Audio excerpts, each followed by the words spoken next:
Welcome to a fireside reading of Moby Dick by Herman Melville. Chapter 18, His Mark.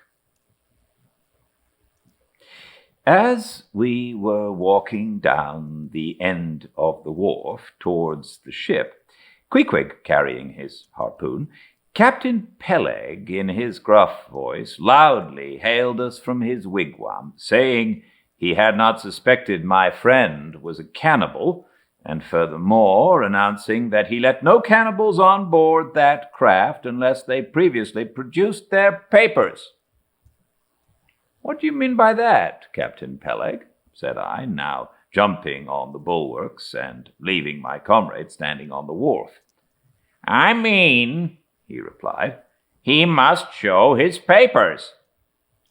"Yes," said Captain Gildart in his hollow voice, sticking his head from behind Peleg's out of the wigwam. "He must show that he's converted. Son of darkness," he added, turning to Queequeg, "art thou at present in communion with any Christian church?" "Why," said I, "he's a member of the First Congregational Church." Here be it said that many tattooed savages sailing in Nantucket ships at last come to be converted into the churches. "First Congregational Church," cried Gildart. "What? That worships in Deacon Deuteronomy Coleman's meeting house." And so saying, taking out his spectacles, he rubbed them with his great yellow bandana handkerchief, and putting them on very carefully, came out of the wigwam, and leaning stiffly over the bulwarks, took a good long look at Queequeg. "How long hath he been a member?" he said then, turning to me. "Not very long, I rather guess, young man." "No," said Peleg, "and he hasn't been baptized right either, or it would have washed some of that devil's blue off his face." "Do tell now," cried Gildart, "is this Philistine a regular member of Deacon Deuteronomy's meeting? I never saw him going there, and I pass it every Lord's Day." "I don't know anything about Deacon Deuteronomy or his meeting," said I. "All I know is that Queequeg here is a born member of the First Congregational Church. He is a deacon himself, Queequeg is." "Young man," said Gildart sternly, "thou art skylarking with me. Explain thyself, thou young Hittite. What church dost thee mean? Answer me." Finding myself thus hard pushed, I replied, "I mean, sir, the same ancient Catholic church to which you and I and Captain Peleg there and Queequeg here and all of us and every mother's son and soul of us belong. The great and everlasting First Congregation of this whole worshipping world. We all belong to that. Only some of us cherish some queer crotchets no ways touching the grand belief.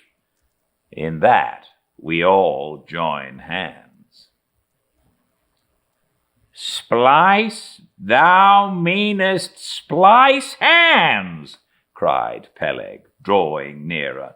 "Young man, you'd better ship for a missionary instead of a foremast hand. I never heard a better sermon. Deacon Deuteronomy, why, Father Mapple himself couldn't beat it, and he's reckoned something. Come aboard, never mind about the papers. I say, tell Quahog there, what's that you call him? Tell Quahog to step along. By the great anchor, what a harpoon he's got there. Looks like good stuff, that. And he handles it about right. I say, Quahog, or whatever your name is, did you ever stand in the head of a whale boat? Did you ever strike a fish?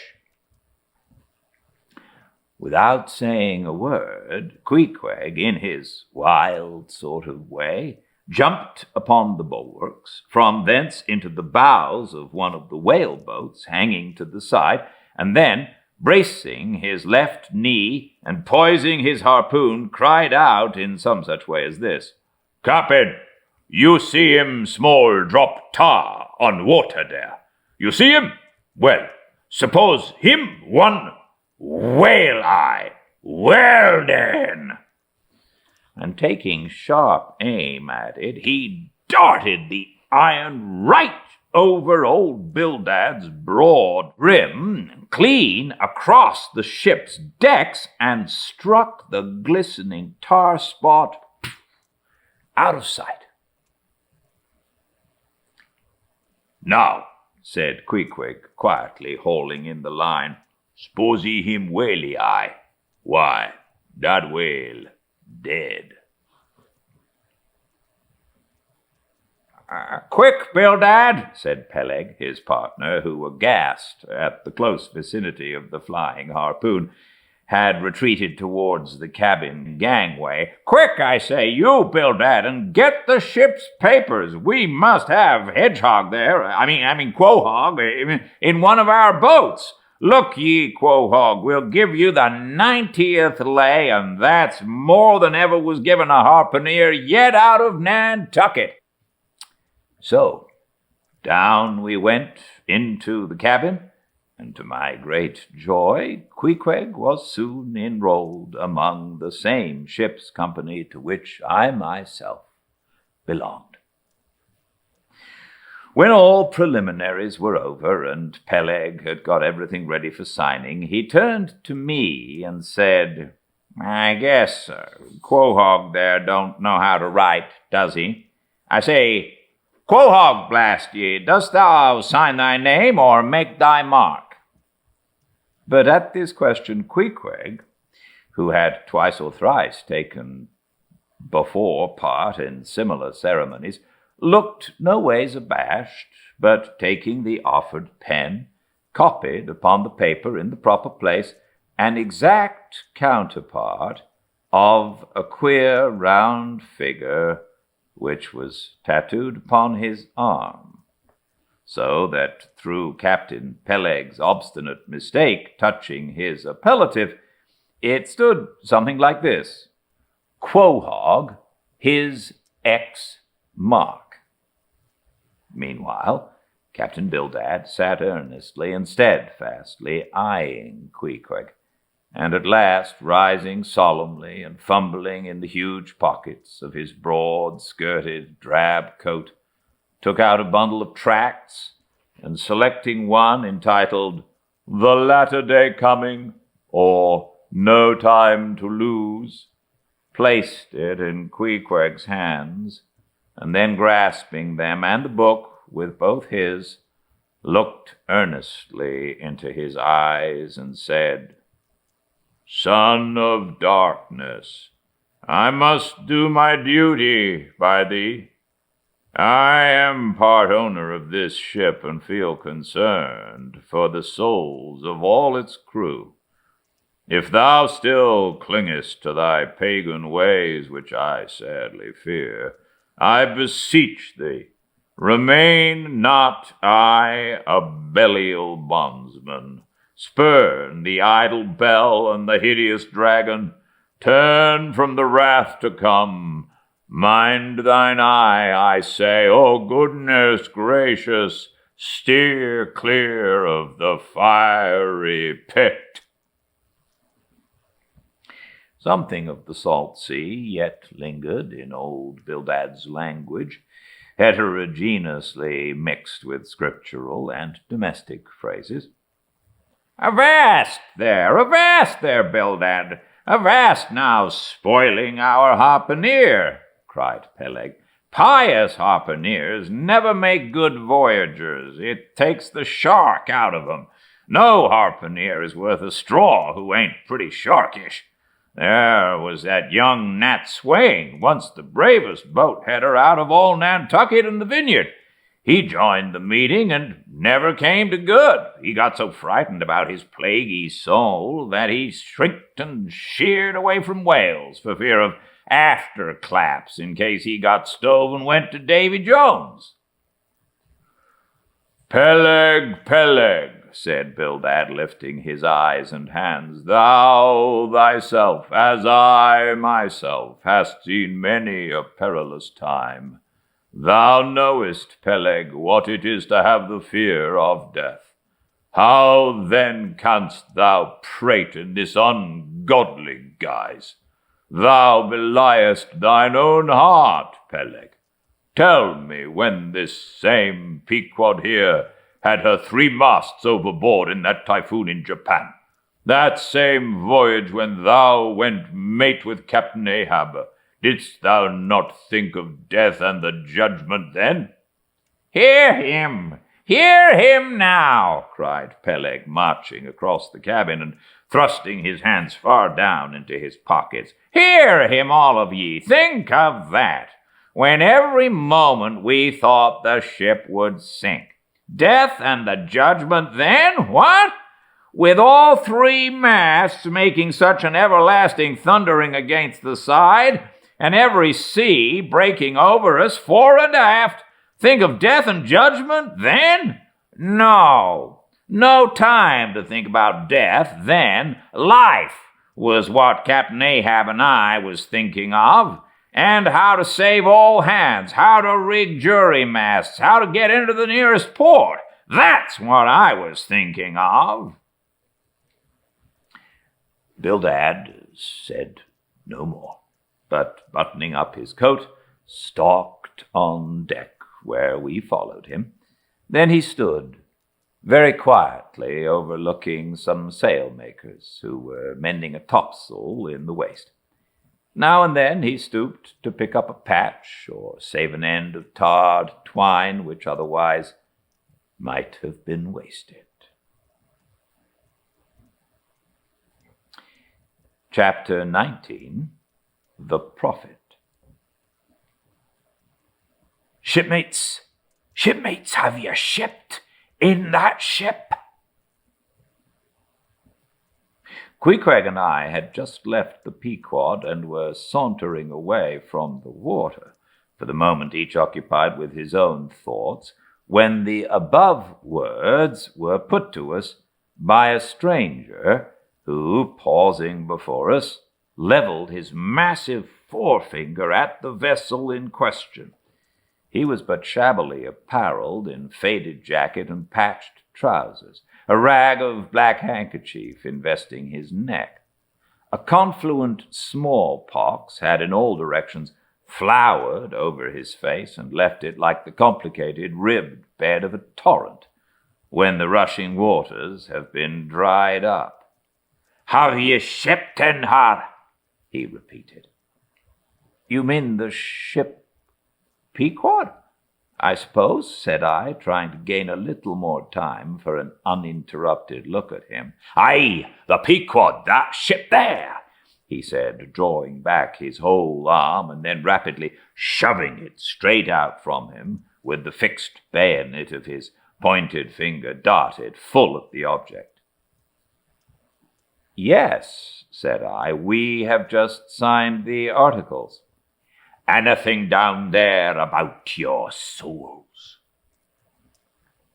About what?" "Oh, perhaps you haven't got any," he said quickly. "No matter, though, I know many chaps that haven't got any. Good luck to 'em, and they're all the better off for it. A soul's a sort of fifth wheel to a wagon." "What are you jabbering about, shipmate?" said I. "He's got enough, though, to make up for all deficiencies of that sort in other chaps," abruptly said the stranger, placing a nervous emphasis upon the word he. "Queequeg," said I, "let's go. This fellow has broken loose from somewhere. He's talking about something and somebody we don't know." "Stop!" cried the stranger. Ye said true, ye haven't seen Old Thunder yet, have ye? Who's Old Thunder? Said I, again riveted with the insane earnestness of this manner. Captain Ahab. What, the captain of our ship, our Pequod? Aye, among some of us old sailor chaps, he goes by that name. You haven't seen him yet, have you?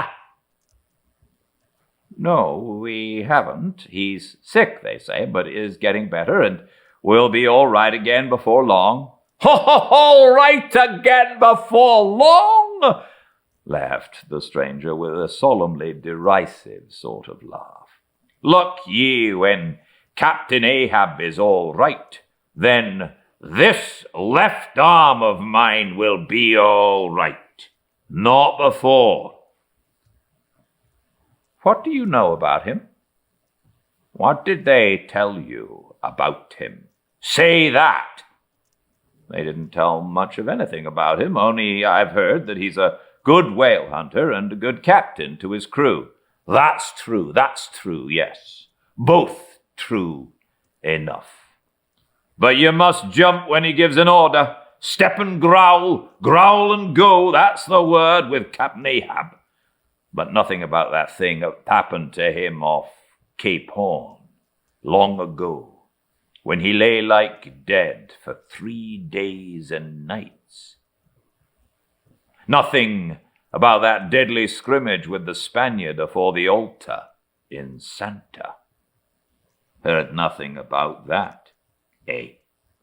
Nothing about the silver calabash he spat into. And nothing about his losing his leg last voyage, according to the prophecy. Didn't you hear a word about them matters and something more, eh? No, I don't think you did. How could you? Who knows it? Not all Nantucket, I guess. But howsoever mayhap, you've heard tell about the leg and how he lost it. Aye, you've heard of that, I dare say. Oh, yes, that everyone knows, almost. I mean, they know he's only one leg and that the Parmasette took the other off. My friend, said I, what's all this gibberish of yours about? I don't know, and I don't much care, for it seems to me that you must be a little damaged in the head. But if you're speaking of Captain Ahab, of that ship there, the Pequod, then let me tell you that I know all about the loss of his leg. All about it, eh? Sure you do. All. With finger pointed and eye leveled at the Pequod, the beggar-like stranger stood a moment as if in a troubled reverie, then, starting a little, turned and said, You've shipped, have you? Names down on the papers. Well, what's signed is signed, and what's to be will be. And then again, perhaps it won't be after all. Anyhow, it's all fixed and arranged already, and some sailors or other must go with him, I suppose. As well these as any other men, God pity 'em. Morning to ye, shipmates, morning. The ineffable heavens bless ye. I'm sorry I stopped ye. Look here, friend, said I, if you have anything important to tell us, out with it. But if you're only trying to bamboozle us, you're mistaken in your game. That's all I have to say. And it's said very well. And I like to hear a chap talk up that way. You are just the man for him, the likes of you. Morning to you, shipmates, morning. Oh, when you get there, tell 'em I've concluded not to make one of 'em. Ah, my dear fellow, you can't fool us that way. You can't fool us. It is the easiest thing in the world for a man to look as if he had a great secret in him. Morning to ye, shipmates. Morning. Morning it is, said I. "Come along, Queequeg. Let's leave this crazy man." But stop. Tell me your name, will you?" "Elijah." "Elijah," thought I, and we walked away, both commenting, after each other's fashion, upon this ragged old sailor, and agreed that he was nothing but a humbug, trying to be a bugbear. But we had not gone perhaps above 100 yards, when, chancing to turn a corner, and looking back as I did so, who should be seen but Elijah, following us, though at a distance. Somehow the sight of him struck me so that I said nothing to Queequeg of his being behind, but passed on with my comrade, anxious to see whether the stranger would turn the same corner that we did. He did. And then it seemed to me that he was dogging us, but with what intent I could not for the life of me imagine. This circumstance, coupled with his ambiguous, half-hinting, half-revealing, shrouded sort of talk, now begat in me all kinds of vague wonderments and half-apprehensions, and all connected with the Pequot, and Captain Ahab, and the leg he had lost, and the Cape Horn fit, and the silver calabash, and what Captain Peleg had said of him when I left the ship the day previous, and the prediction of the squaw Tistig, and the voyage we had bound ourselves to sail, and 100 other shadowy things. I was resolved to satisfy myself whether this ragged Elijah was really dogging us or not, and with that intent crossed the way with Queequeg, and on that side of it retraced our steps. But Elijah passed on without seeming to notice us. This relieved me, and once more, and finally, as it seemed to me, I pronounced him in my heart a humbug.